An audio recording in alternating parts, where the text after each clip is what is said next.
Viral, mobil box ugal-ugalan serempet bus jemaah haji. Sopir mobil box diamuk massa. Bus yang membawa rombongan calon jemaah haji Kabupaten Majalengka terlibat insiden keributan dengan sebuah mobil box. Informasi itu tersebar di beberapa grup media sosial WhatsApp pada Rabu 29 Juni 2022 siang. Diketahui, bus tersebut pagi tadi baru saja diberangkatkan dari gedung pendopo Majalengka yang dilepas langsung oleh Bupati Majalengka. Video berdurasi 48 detik itu memperlihatkan mobil box berwarna kuning terlihat berserempetan dengan bus yang membawa calon jemaah haji. Tampak sejumlah orang yang diduga sopir bus dan panitia jemaah haji tengah cekcok dengan pengendara mobil box tersebut. Panitia dan sopir bus jemaah haji itu memaksa pengendara mobil box keluar. Beberapa orang melerai cekcok antara panitia jemaah haji terhadap sopir box.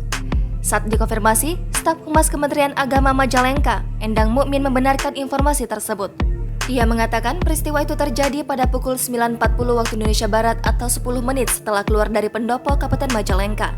Kejadian itu jelas dia bermula dari sebuah mobil box yang melaju searah menuju Kadipaten. Namun saat tiba di lokasi kejadian, mobil box itu diduga nekat memepet dari arah sebelah kiri hingga menyerempet bagian kiri bus.